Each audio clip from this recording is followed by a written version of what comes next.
자, 오늘은 베드로후서 9번째 시간입니다. 오늘 설교 제목은 사람들이 주님의 재림을 비웃을 때 이것을 기억하라 하는 제목으로 말씀을 드리겠습니다. 여러분은 주님께서 다시 오실 것을 믿으십니까? 여러분은 부활과 휴거를 믿으십니까? 예, 우리의 복된 소망은 부활과 휴거입니다.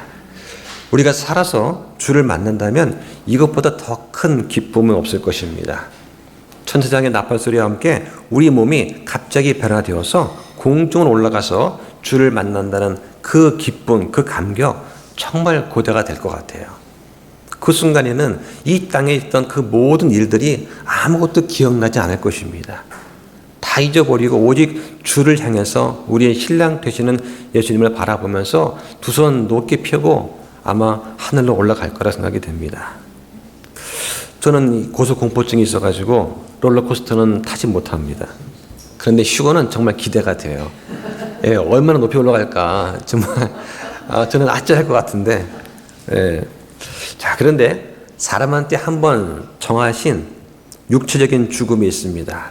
이거를 맛을 보고 그리고 부활하는 것도 괜찮지 않을까 하는 생각이 들기도 합니다. 부활할 때는 어떤 기분일까요? 한편으로 기대가 됩니다. 이미 죽어서 살과 뼈가 다 없어졌을 때, 또 화장해서 흔적이 없더라도 우리의 창조자 하나님께서 우리의 몸의 원소들을 하나하나 다시 다 회복시켜서 하나 모으셔서 우리 형체를 알아볼 수 있는 그런 변화된 몸을 주신다고 믿습니다. 자, 그때 우리 부활한 후의 모습은 어떨까요? 예수님께서 부활하신 후에 엠마오로 가는 두 제자 앞에 나타나셨습니다. 그런데 제자들은 예수님을 알아보지 못했습니다. 3년 반 동안 예수님 옆에서 예수님을 바라봤을 거 아닙니까? 먼 발치에서라도 봤을 거예요. 근데 지금 앞에 나타나신 그 부활하신 예수님은 이 두 제자가 알아보지 못했다라고 성경이 말씀을 하는 거예요. 왜 그랬을까요?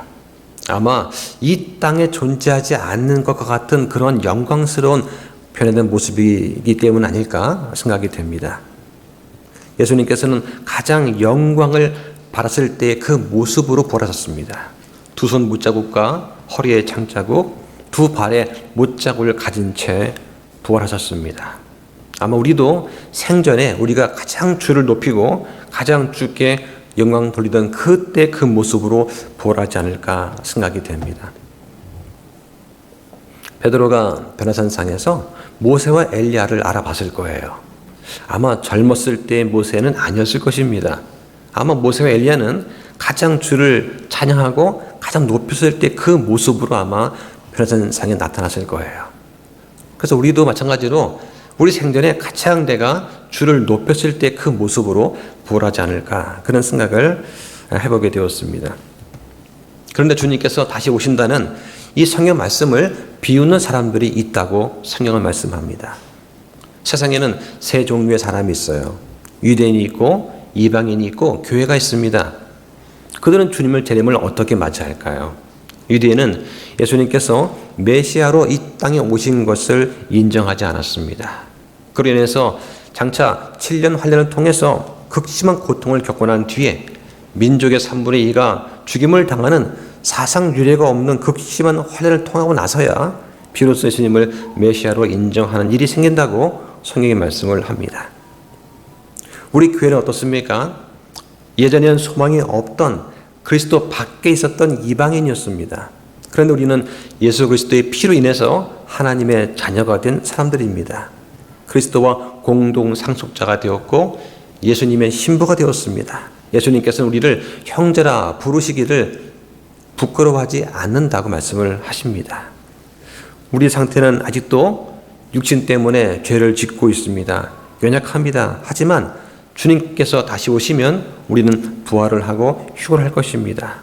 그리고 주님과 같은 영화로운 몸을 입고 상속 유업을 받아서 누리게 됩니다.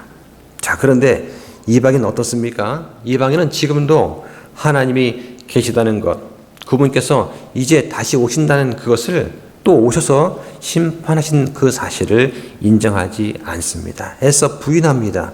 생각조차 하려고 하지 않습니다. 생각하면 머리가 아프다고 합니다. 왜 그럴까요?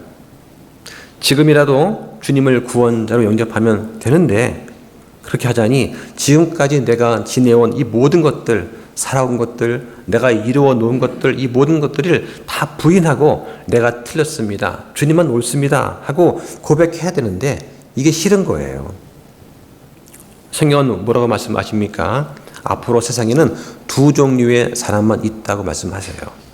구원받아서 영존한 생명을 누릴 수 있는 사람, 그리고 주의 권능 영광에서 벗어나서 영존하는 파멸로 인해 형벌을 받을 사람만이 존재한다고 말씀을 하고 계시는 겁니다. 오늘 우리 그리스도인들이 경건한 삶, 하나님의 성품을 따라서 살아가는 그런 삶을 살아야 하는 이유는 무엇일까요? 무엇이 우리로 하여금 이런 경건한 삶을 사도록 동기를 부여할까요? 바로 주님께서 다시 오시겠다는 그런 재림의 약속 때문입니다. 먼저 예수님께서 부활하시기 전에 친히 말씀하셨습니다. 한번 찾아볼까요? 요한복음 14장 1절 보시죠. 너희는 마음에 근심하지 말라. 하나님을 믿고 또한 나를 믿으라. 내 아버지 집에 거할 것이 많도다. 그렇지 않으면 내가 너희에게 말해 주었으리라. 내가 너희를 위해 처소를 예비하러 가노니 가서 너희를 위해 처소를 예비하면 내가 다시 와서 너희를 내게로 받아들여 내가 있는 곳 거기에 너희도 있게 하리라. 자, 이 말씀을 읽으면 우리 안에 기쁨이 넘칩니까? 예. 특히 하루하루 지나갈수록 아침에 일어나면은 제가 젊을 때 아침에 일어나면 주님 오늘 또 하루 주셨군요. 감사합니다. 이런 기도를 하고 일어났어요. 근데 지금은 일어나면 오늘도 살았군요. 온몸이 이 몸의 이 한쪽은 떨어진 아이처럼 아픈 고통 가운데 일어납니다. 한 10여 년 전에 제가 겪었던 이 회전근개 파열 아직도 안 낫고 있고 그래서 그렇게 후유증이 남아가지고 아침에 일어나면 왼쪽 팔은 떨어질 것처럼 아파요. 이게 치유가 안 되더라고요. 그러니까 일어나면은 오른쪽 팔로 딛고 일었습니다. 오늘도 살았군요. 그런 마음으로 하루를 시작을 하는데 젊었을 때는 주님 제가 오늘 뭘 할까요? 오늘 제가 몇 명을 전도할까요? 오늘 말씀을 제가 읽고 어떻게 반응을 할까요? 이렇게 제가 했었는데 지금은 그런 기도가 잘 안 나오더라고요. 하루 또 허락해 주셨군요. 제가 어떻게 주를 또 섬겨야 되겠습니까? 그런 마음을 가지고 기도를 하고 일어납니다. 예수님께서 부활 전에 우리한테 약속하신 거예요. 예수님께서 우리를 위해서 처소를 예비하고 계십니다. 저 새 하늘과 새 땅, 새 예루살렘이 우리를 위해 준비되고 있습니다. 자, 그런데 부활하신 후 승천하실 때 천사를 통해 주신 약속이 또 있습니다. 볼까요? 사도행전 1장 9절부터 11절 보시죠. 이것들을 말씀하신 뒤에 그분께서 그들이 보는 동안 들려 올라가시니 구름이 그분을 받아들여 그들이 보지 못하게 하더라. 그분께서 올라가실 때에 그들이 똑바로 하늘을 바라보고 있는데 보라, 흰옷 입은 두 남자가 그들 곁에 서더니 그들이 또한 이르되 너희 갈릴리 사람들아 너희가 어찌하여 서서 하늘을 바라보느냐. 너희를 떠나 하늘로 들려 올라가신 이 동일한 예수님께서는 너희가 그분께서 하늘로 들어가심을 본 것처럼 그렇게 같은 방식으로 오시리라 하니라. 자, 예수님께서 승천하셨습니다. 이걸 보고 사람들이 멍하니 바라보고 있어요. 옆에 있는 천사가 뭘 이렇게 보고 있느냐, 저 모습 그대로 오신다 라고 증언하셨습니다. 여기 보니까 너희를 떠나 하늘로 들려 올라가신, 자, 이 부분의 영어가 Jesus is taken up from you into heaven. take up이라는 것은 집어 올리다는 뜻이에요. 하나님께서 예수님을 집어 올리신 거예요. 수동사 써서 is taken up. 그래서 하늘로 들려 올라가셨다고 말씀을 하는 겁니다. 자, 우리 또한 휴거를 할 때, 또 부활할 때 하나님께서 우리를 들어 올리실 것입니다. 자, 그 다음 사도입을 통해서 주신 약속이 있습니다. 이것도 찾아보겠습니다. 고린도전서 16장 22절 보시죠. 고린도전서 16장 22절. 어떤 사람이 주 예수 그리스도를 사랑하지 아니하면 그는 주께서 오심으로써 저주를 받을지어다. 이게 보니까 사랑이라는 말과 저주라는 말이 서로 대꾸를 이루고 있습니다.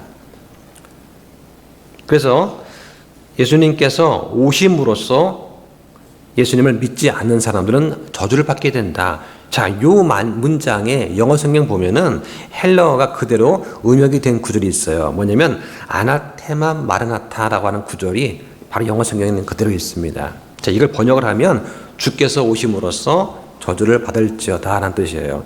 아나테마라는 말은 헬러어입니다. 저주를 받는다는 뜻이고, 그 다음에 마르나타라는 말은 주님께서 임하신다는 뜻이에요. 그리스도를 믿지 않은 상태에서 주의 심판을 받게 되는 사람은 영원한 저주 아래 놓인다는 그런 말씀이에요. 자, 또 한 번 더 보겠습니다. 자, 요한계시록 맨 끝에 22장 20절 보시죠.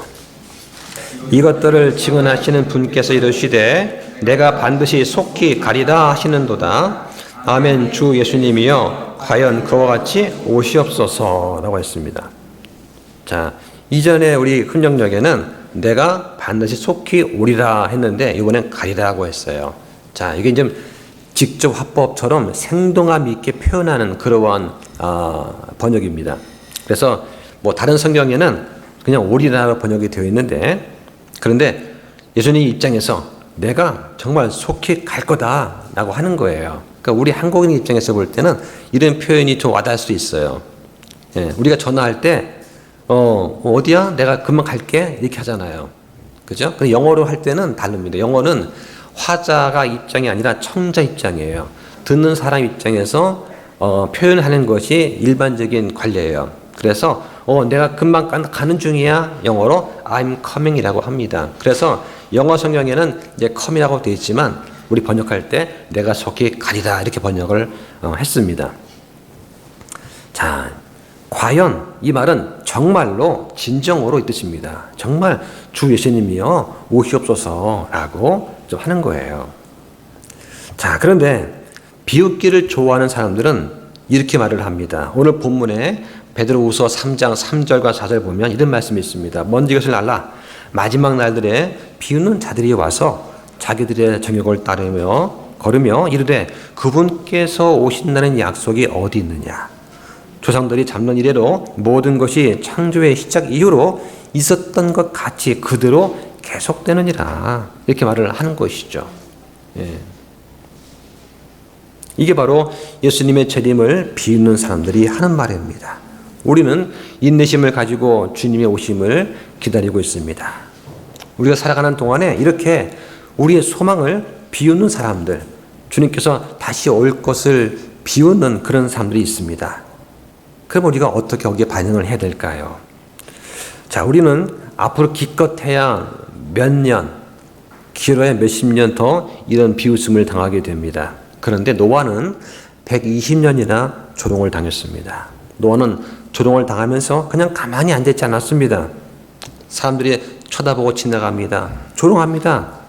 그때 뭐 했냐, 노아는 이제 곧 비가 올 거다. 홍수가 날 거다. 그리고 하나님이 심판했을 거다.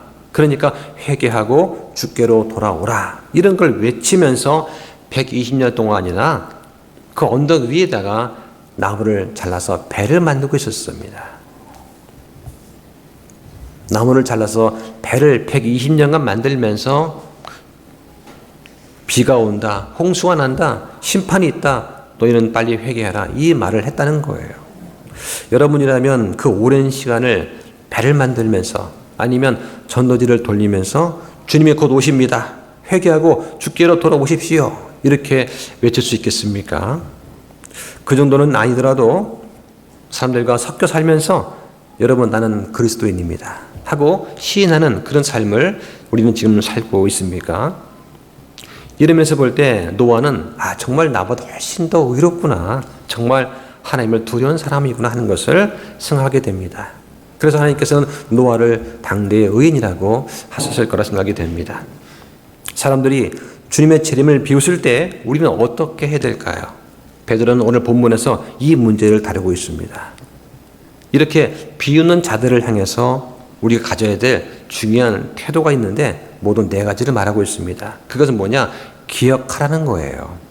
성경은 베드로를 통해서 우리한테 기억할 것이 네 가지가 있다라고 말씀을 합니다.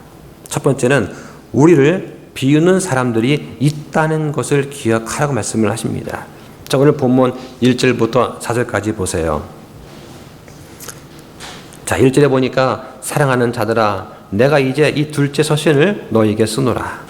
내가 이 두 서신으로 기억을 통해 너희의 순수한 생각을 일깨움은 전에 거룩한 대언자들이 전한 말씀들과 주 곧 구원자의 사도들인 우리에게서 받은 명령을 너희가 깊이 생각하게 하려 함이라. 여기서 명령이 뭐냐?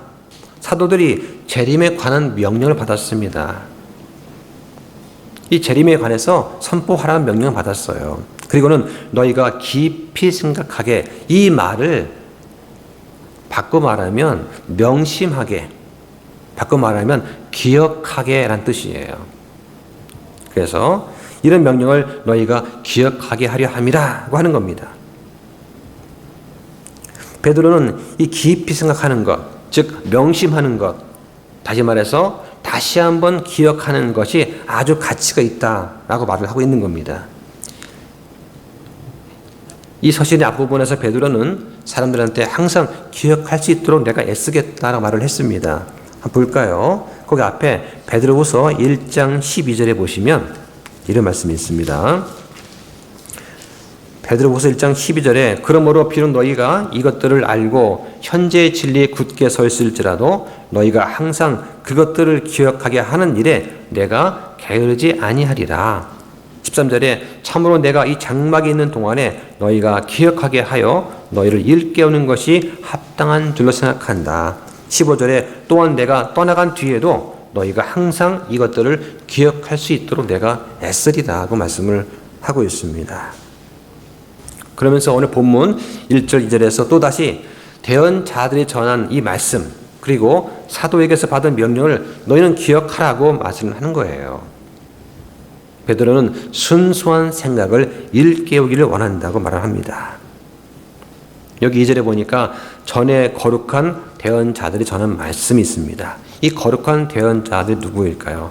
그 앞에 1장 19절에서 우리에게는 더 확실한 대언의 말씀이 있다고 하면서 구약의 대언자들을 언급하고 있습니다. 자, 또 누가 있냐? 바로 주님의 사도들이 있습니다. 이들은 그리스도를 위한 대사가 되어서 그리스도를 대신해서 간구하는 그런 사람들입니다. 그 내용이 뭐냐? 하나님과 화해하라는 거예요. 한번 찾아보겠습니다. 고린도후서 5장 20절 보시죠. 그런즉 하나님께서 우리를 통해 너희에게 간청하신 것 같이 이제 우리가 그리스도를 위한 대사가 되어 그리스도를 대신하여 너희에게 간구하노니 너희는 하나님과 화해하라. 지금 사도들이 말한 게 뭐입니까? 그리스도를 대신해서 그리스도의 말씀이다 하면서 하는 게 뭐예요? 너희는 하나님과 화해하라는 거예요. 이 화해하라는 말은 1차적으로는 먼저 나의 죄를 회개하고 구원의 선물을 받아들임으로써 하나님과 화평하라는 것입니다. 두 번째는 뭐냐? 당파와 시기, 질투로 인해서 분열되고 거짓 교사의 가르침 때문에 미혹된 그 교인들이 교회에 있는데 뭐서 하나님과의 화해를 통해서 화평을 얻어라. 지금 이 말을 하고 있는 거예요. 그러기 위해서 우리는 흔들리지 않고 사도들의 교리와 그 교제 안에 머물러 있어야 됩니다. 자, 앞에 보실까요? 사도행전 2장 42절 보시죠. 사도행전 2장 42절. 그들이 사도들의 교리와 교제 안에 확고하게 머물고 빵을 떼며 기도하더라. 자, 사도들의 교리는 무엇입니까? 예수님께서 가르쳐 주신 그 말씀, 또 예수님이 행하신 그 일들을 말하는 거예요. 이거를 사도들이 전했습니다. 자, 그 밑에 47절에 보니까 뭐라고 되어 있습니까? 주께서 구원받아야 할 자들을 날마다 교회에 더하시느니라. 이 교회가 성경에서 처음 등장하는 교회입니다. 첫 신약교회예요. 교회는 물론이고 교회 밖에서도 성도가 모이면 항상 말씀을 중심으로 모여야 됩니다. 그리고 함께 먹으면서 기도하라고 하세요. 제가 이 독립침례교회를 와서 보니까 처음 뭘 느꼈냐면, 제가 이제 장로교에 오래 있었습니다. 독립침례에 다 오니까 첫 느낌이 딱 느껴지는 게 있었어요. 모여서 말씀으로 교제는 참 잘합니다. 또 모여서 먹는 것도 잘 먹어요. 그런데 모여서 함께 기도하는 걸 못 봤습니다. 기도는 참 안 해요. 참 이상하다 느꼈습니다. 왜 기도를 안 하지? 그래서 제가 여러 독립침례교회를 다녀봤는데 그 중에서 한 교회는 기도를 하더라고요. 항상 무슨 형제의 모임을 갔든 자매의 모임을 갔든 예배 끝나고 무슨 모임을 갔든지가 항상 기도를 시작하고 기도를 끝나는 것이 다 몸에 배어 있었습니다. 물론 그때는 말씀을 또 함께 몇 구절 읽은 다음에 같이 읽고 기도를 하더라고요. 자, 그런데 뭐 새벽 기도나 철야 기도를 말하는 것이 아니에요. 기도하는 생활이 몸에 배어 있지 않다는 거예요. 바꿔 말하면 이 독립침례교회 분들이 평상시에 말씀을 많이 읽지 않는다는 걸 느낍니다. 장로교회는 어떻습니까? 새벽 기도 하죠. 그러니까 어떻게 해서 오면은 무조건 졸든 말든 성경을 읽어요. 설교를 듣고 기도를 합니다. 습관적으로. 그러다 보니까 듣는 말씀이 있는 거예요. 믿음은 말씀에서 오거든요. 근데 독립침례교회는 새벽 기도, 철야 기도 안 합니다. 그런데 그러면 집에서 개인이 편한 시간대 해야 될 거 아니냐 이거죠. 그걸 안 하는 거예요. 그러니까 기도를 하지 않는다, 말씀을 읽지 않는다는 것이 딱 느껴지더라고요. 사람들 만나서 얘기해보면 금방 티가 나요. 아, 저번 한 주간 동안 요즘에 말씀 안 읽는구나 하는 것이 느껴져요. 자, 그래서 우리는 10월 말에 성경 암송대회를 합니다. 이 말씀 하려고. 그래서 1년에 몇 차례 기회가 있는데 우리가 10월 말에는 성경 암송대회를 킹제임스 성경 409절 그 중에서 이번에 우리가 예수 그리스도와 성령님 그 주제를 가지고서 암송대회를 하겠습니다. 그러니까 한 35구절 되니까 열심히 외우셔가지고 그날 한번 잘 우리 또 테스트도 통과하시고 상도 받기 바랍니다. 자, 우리가 이런 사도의 말을 잘 유념한다면 우리를 비우는 사람들이 있다는 것은 예상하지 못할 일이 아닙니다. 그 비우는 사람들이 언제 오냐? 마지막 날들이 온다고 말씀을 합니다. 자, 그 3절 보세요. 오늘 본문 3절. 자, 함께 씁니다. 시작. 먼저 이것을 알라. 곧 마지막 날들에 비우는 자들이 와서 자기의 저녁들을 따라 걸으며 하였습니다. 이 마지막 날들이 언제냐? 메시아의 시대 혹은 그리스도의 초림과 재림 사이의 신약 시대를 가리키는 말입니다. 그래서 예수님의 초림으로 시작이 되었고 재림으로 정점에 달하게 되는 그 시기를 말하는 거예요. 자, 관련해서 한번 찾아보겠습니다. 고린도전서 10장 11절 보시죠. 한편 이 모든 일은 그들에게 본보기로 일어났으며 그것들은 세상의 끝을 만난 우리를 훈계하기 위해 기록되어 있느니라 하였습니다. 이 모든 일이 뭐냐? 앞에 5절부터 10절까지 그 말씀들이에요. 구약의 이스라엘 백성들이 하나님께 불순종했던 그런 사례를 5절부터 10절까지 쭉 열거하고 있습니다. 이 모든 일들이 즉 그들 구약 성도들에게 본보기로 일어났다. 이것들은 세상의 끝을 만난 우리를 훈계하기 위해서 기록되어 있다라고 말씀을 합니다. 자, 또 볼까요? 히브리서 1장 1절과 2절 보겠습니다. 지나간 때에는 여러 시대에 다양한 방식으로 대언자들을 통해 조상들에게 말씀하신 하나님께서 이 마지막 날들에는 자신의 아들을 통해 우리에게 말씀하시고 그 아들을 모든 것의 상속자로 정하셨으며 그분께서 또한 그 아들로 말미암아 세상들을 만드셨느니라. 여기 지나간 때가 언제입니까? 구약이에요. 2절에 이 마지막 날들이 언제입니까? 신약입니다. 그래서 이 신약 때에는 자신의 아들을 통해서 우리에게 말씀하셨다고 한 거예요. 우리는 그러므로 이 마지막 날들인 지금의 이 교회 시대 동안에 언제든지 우리를 조롱하는 사람들을 보게 되는 것입니다.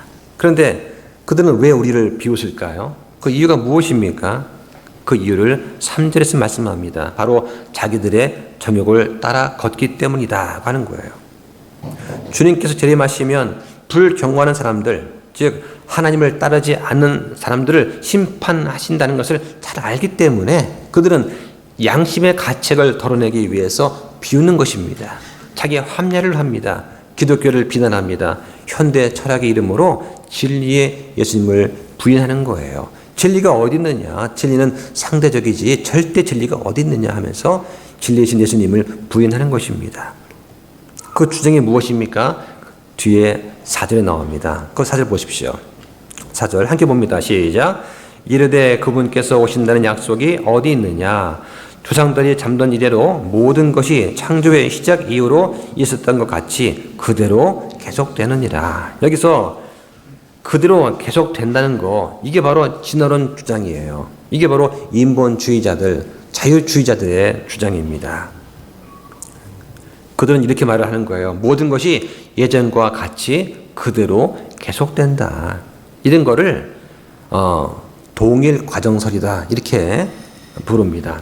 그 네이버 사진에 보면 이렇게 나와 있습니다. 동일 과정설이 뭐냐? 현재 이 지구상에서 일어나고 있는 모든 이 땅, 지각의 변화는 과거의 지질 시대를 통해서 현재도 똑같은 과정과 똑같은 속도로 일어난다는 그런 이론입니다. 이걸 갖다가 그 지질학자 제이 허턴이라는 사람이 주장을 했다고 합니다. 그러면서 현재는 과거의 열세다 이런 말을 했다는 거예요. 다시 말하면 모든 이 지구상에 있었던 지질 현상, 생물 현상은 천재지변이 유한 것이 아니다. 그러니까 그랜드 캐년 같은 이 퇴적층은 오랜 세월 천천히 누적이 된 것이지 노아 홍수에 의한 천재지변이 아니라고 보는 거예요. 그래서 진화론의 핵심이 뭐냐? 모든 것이 균일하게 변한다는 겁니다. 이거 자체가 모순이죠. 우리 학교 때 배웠습니다. 아메바에서 시작이 돼서 단세포 생물이 다세포 생물로, 원숭이에서 사람으로 변했다 배웠습니다. 그런데 이 진화론이 맞으려면 어떻게 됩니까? 원숭이에서 사람으로 변하는 그 중간 단계가 천천히 드러날 거 아니에요? 지금 이 순간 어디선가 원숭이가 사람 말을 막 옹알이를 하고, 그죠? 원숭이가 도구를 해가지고 불도 피우고 어디선가 지금 그런 모습이 보여주고 있어야 한다는 얘기죠. 그러니까 없지 않습니까? 그런 중간 단계는 한 번도 보고된 적이 없어요. 또 과학자들이 소위 인류의 조상이라고 하는 사람들도 사실은 조작이 된 것이라고 다 판명이 되었습니다. 진화론은 과학이 아닙니다. 진화론은 종교예요. 그것도 엄청난 믿음을 필요로 하는 종교입니다. 또 화석의 증거도 있습니다. 화석은 진화론의 증거가 아니라 노아 홍수의 강력한 증거가 되는 것입니다. 화석이 어떻게 만들어지나 과학자도 연구를 했습니다. 짧은 시간에 급격한 물과 흙의 흐름을 통해서, 운동을 통해서 화석이 만들어진다는 것이 이미 다 밝혀졌어요. 그래서 화석을 보면 어떻습니까? 물고기가 다른 물고기를 잡아먹고 있는 그 장면에 화석이 됐어요. 또 어미새가 알을 품고 있는 상태에서 화석이 된 것도 있습니다. 진화론이 맞다면 아니 무슨 수백만 년 동안 어미새가 알을 품고 있습니까? 그럴 동안 퇴적될 동안 가만히 있어야 되나요? 그 말이 안 되거든요. 그래서 화석은 진화의 증거가 아니라고 하는 것 이미 증명이 된 거예요. 그런데 왜 사람들은 진화론을 믿을까요? 그것은 하나님의 존재를 부인하고 싶기 때문입니다. 왜 그렇습니까? 하나님을 인정하면, 다시 말해서 사람을 창조한 창조주가 있다는 걸 인정하면 언젠가는 그 창조주의 심판을 받을 것을 알기 때문에 그게 두려운 거예요. 그래서 인정하지 않는 것입니다. 내가 인정하기 싫다고 해서 죽음이 오지 않을까요? 모든 사람은 누구나 한 번은 죽어야 됩니다. 근데 믿지 않는 사람은 2번 죽어야 됩니다. 육체적인 죽음을 한 번 죽고 또 한 번 천년왕국 이후에 크고 흰 왕대 심판에서 불신자들이 부활하게 됩니다. 그리고는 영원한 고통 속에서 하나님과 영원히 분리되는 2번째 죽음이 있다라고 성경은 말씀을 하는 거예요. 성경은 이렇게 비웃는 자들이 올 것이다. 또 그 비난이 무엇인지도 말씀하고 계십니다. 자, 2번째로 기억할 것은 하나님의 말씀은 동일하다는 거예요.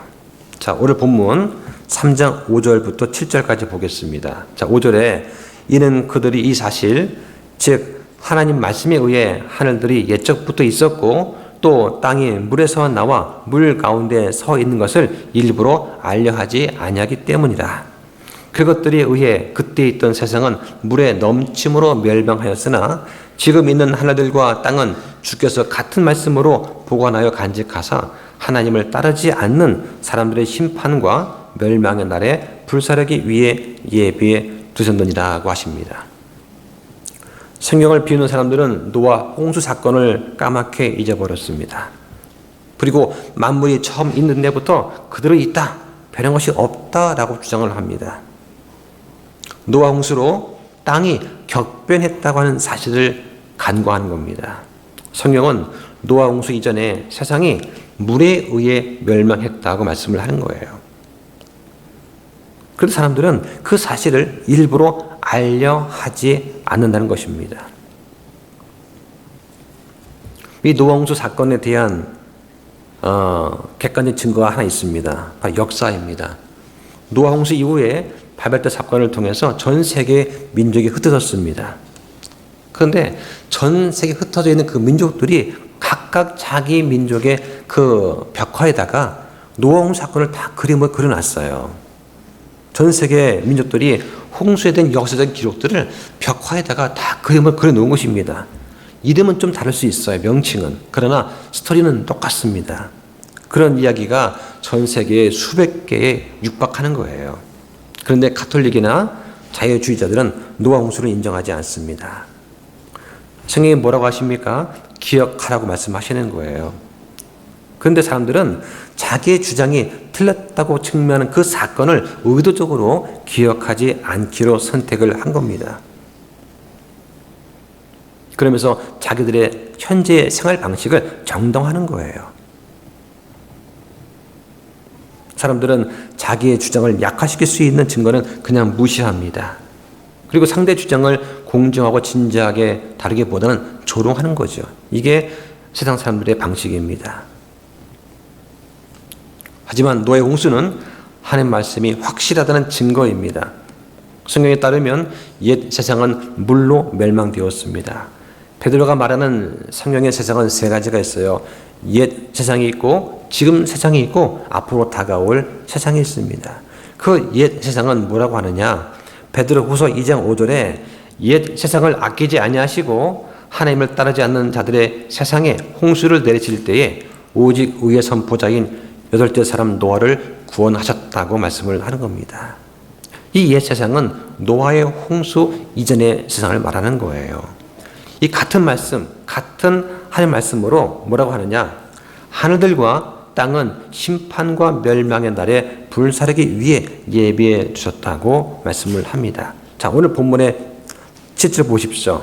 자, 3절 7절에 지금 있는 하늘들과 땅은 주께서 같은 말씀으로 보관하여 간직하사 하나님을 따르지 않는 사람들의 심판과 멸망의 날에 불사르기 위해 예비해 두셨느니라고 하십니다.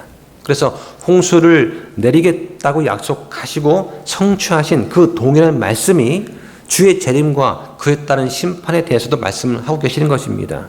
따라서 약속하신 그대로 성취하실 것입니다. 하나님께서 물로 세상을 멸하시겠다는 첫 번째 약속을 지키셨기 때문에 불로 심판하시겠다는 이 두 번째 약속도 지킬 거라고 우리는 믿는 것입니다. 그런데 비는 사람들은 그 약속한 지 너무 오래됐습니다. 이렇게 비난을 또 하는 거예요. 노아의 홍수는 120년 동안 지난 후에 이루어졌습니다. 그런데 주님의 재림과 세상의 멸망에 대한 약속은 약속하신 지 벌써 2000년이 지나고 있습니다. 사람들은 그러니까 노아의 때처럼 지금도 하나님이 어디 있느냐, 약속이 언제 이루어지느냐 하면서 비우는 거예요. 하지만 성경은 우리한테 기억하라고 합니다. 세 번째 기억할 것은 뭐냐? 하나님은 시간의 영향을 받지 않는다는 거예요. 자, 8절 보십시오. 자, 함께 읽습니다. 시작. 그러나 사랑하는 자들아, 주께는 하루가 천년 같고 천년이 하루 같다는 이 한 가지 사실에 무지한 자가 되지 말라. 사람과 달리 하나님은 시간의 창조물이 아닙니다. 주께는 하루가 천년 같고 천년이 하루 같으십니다. 하나님은 영원하신 분이십니다. 하나님은 이터널한 분이세요. 시간이 없고 끝이 없는 분입니다. 그런데 사람은 어떻습니까? 시작이 있는 존재예요. 그런데 사람은 하나님을 닮아서 끝이 없습니다. 사람의 혼은 영원히 죽지 않습니다. 그래서 사람의 결말은 둘 중에 하나예요. 영원히 하나님과 함께 살든지 영원히 지옥의 불호수에 살든지 둘 중에 하나를 사람은 선택을 해야 된다고 말씀을 하는 겁니다. 중요한 것은 시간은 하나님과 무관합니다. 하나님은 시간 안에서 일하시지만 시간의 제약을 받지 않으세요. 그래서 하나님께서 이 교회를 통해서 천사들한테 시청각적으로 지금 보여주고 싶은 것이 있다고 말씀을 합니다. 볼까요? 에베소서 3장 10절 보시죠. 이것은 그분께서 이제 교회를 사용하사 하늘의 초소들에 있는 권력들과 권능들에게 하나님의 갖가지 지혜를 알게 하려 하심인데 합니다. 자, 지금 천사들이 하늘에서 이 땅을 보고 있어요. 하나님께서 지금 천사들을 교육시키는 중이십니다. 이 땅은 우리 사람은 교보제예요.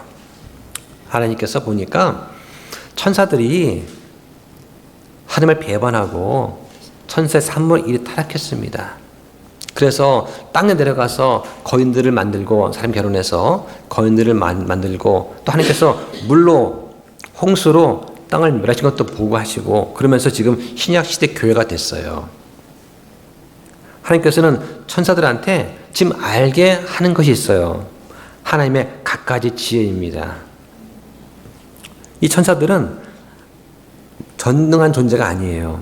그래서 어떻게 하나님께서 저 인간들을 구원하시는가 하나님의 구원 계획을 천사들이 지금 알고 싶어 한다는 거예요. 그래서 이 교회가 바로 천사들한테 하나님의 갖가지 지혜를 알게 하는 그 역할을 하고 있다고 말을 하는 겁니다. 이 각종 지혜가 뭐냐? 바로 앞에 구조에 나오는 신비예요. 신비. 바로 그리스도의 몸을 통해서 완전히 계시된 하나님의 구원 계획을 말하는 것입니다.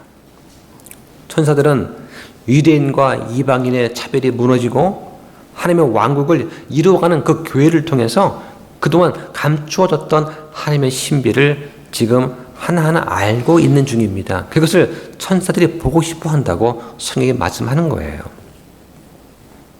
그래서 우리가 보기에는 2000년이 지났지만 하나님 보시기에는 이틀밖에 안 지난 거예요.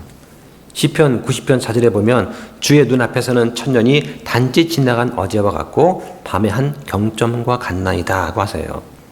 앞으로 2000이 더 지나더라도 하나님 말씀은 전혀 변화되거나 약화되지 않습니다. 하나님께서 아브라함한테 한 약속을 지키는데 2000년 걸렸습니다. 창세기 12장 3절에 땅의 모든 가족들이 너로 말미암아 복을 얻을 것이다. 이 약속이 이루어지기까지 2000년 걸렸습니다. 또 하나님께서 뱀한테 한 약속이 있습니다. 창세기 3장 15절에 내가 너와 여자 사이에 또 내 씨와 그녀의 씨 사이에 적개심을 두리니 그 씨는 내 머리를 상하게 할 것이요 너는 그의 발꿈치를 상할 것이다. 이 약속이 성취되는데 4000년 걸렸습니다.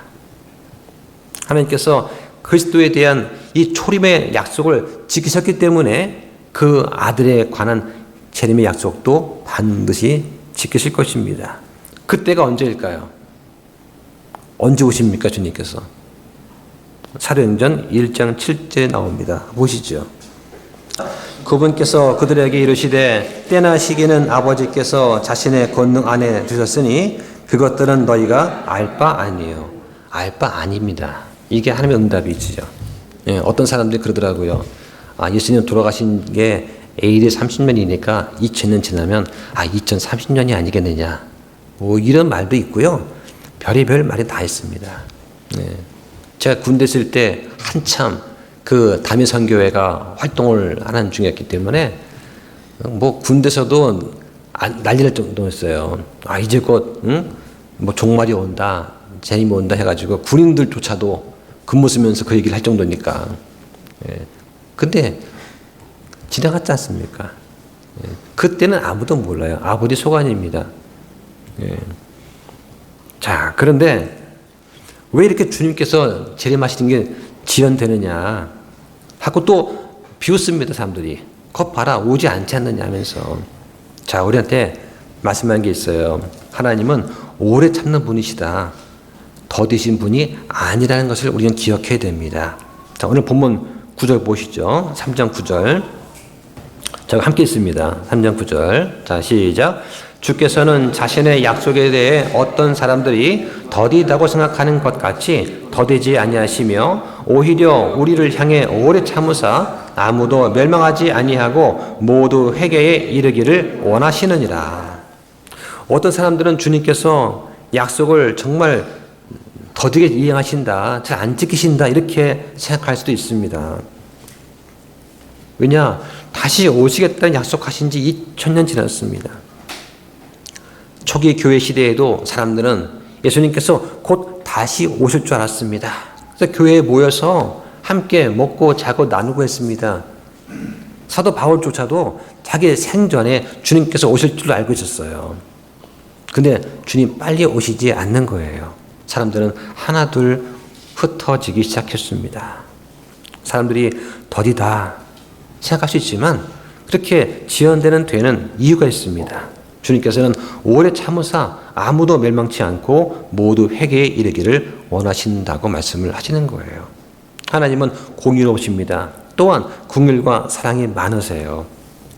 그래서 공의는 경건치 아니한 사람들의 심판과 멸망을 요구하지만 그분의 사랑과 긍휼은 기꺼이 사람들한테 회개할 시간을 주시는 거예요. 이게 바로 주님께서 다시 오시기를 지체하시는 이유가 될 수 있습니다. 예수님께서 지난 2000년 동안 모든 사람들, 모든 세대한테 회개할 시간을 주신 거예요. 하나님은 그래서 오래 참으면서 기다리시는 겁니다. 자, 로마서 하나 보시죠. 로마서 2장 4절. 혹은 하나님의 선하심이 너를 인도하여 회개하게 하심을 알지 못한 채 내가 그분의 선하심과 간대하심과 오래 참으심의 풍성함을 멸시하느냐. 하나님의 선하심은 사람들이 회개하도록 인도하시는 거예요. 그런데 그분의 오래 참으심을 멸시하는 사람들한테는 어떤 일이 있느냐. 그 밑에 보십시오. 5절에. 자, 5절 보니까 오히려 내가 내 강팍함과 뉘우치지 아니하는 마음에 따라 진노의 날 곧 하나님의 의로운 심판이 나타나는 그 날에 닥칠 진노를 내게 쌓아올리는 도다. 6절에 그분께서 각 사람에게 그의 행위대로 갚으신다고 말씀을 하는 거예요. 이 행위가 무엇입니까? 각 사람의 믿음의 결과로 나오는 행위예요. 믿는 사람들은 믿음으로 인한 행위를 심판하시는 것이고 믿지 않는 사람은 당연히 불호신 심판이 있는 것이죠. 그러면서 그 밑에 7절과 8절 보시면 7절에 참고 꾸준히 잘 행함으로 선을 행하게 되면 영원한 생명으로 갚으신다. 8절에 논쟁하게 좋아하고 불의에 불순종하면 불의에 순종하게 되면 경노와 진노로 갚으신다고 말씀하시는 거예요. 말씀을 정리하겠습니다. 하나님께서는 주의 재림을 비웃고 조롱하는 그런 사람들 때문에 우리가 살면서 낙심하지 않기를 원하십니다. 하나님은 오늘 말씀을 통해서 우리의 순수한 생각을 일깨워서 주를 찾고 주를 경배하고 우리의 신랑 되신 예수님을 사모하는 그 마음, 그 순수한 생각을 일깨워서 깊이 생각하고 기억하기를 원하시는 거예요. 주님의 재림과 이 심판에 대한 그 말씀, 이 말씀이 여러분에게 위로가 되기를 바랍니다. 주님께서는 여러분이 구원받기를 원하신다는 것을 기억하셔야 됩니다. 하나님은 우리의 죄를 위해서 대신 죽게 하시려고 자기의 아들을 보내셨습니다.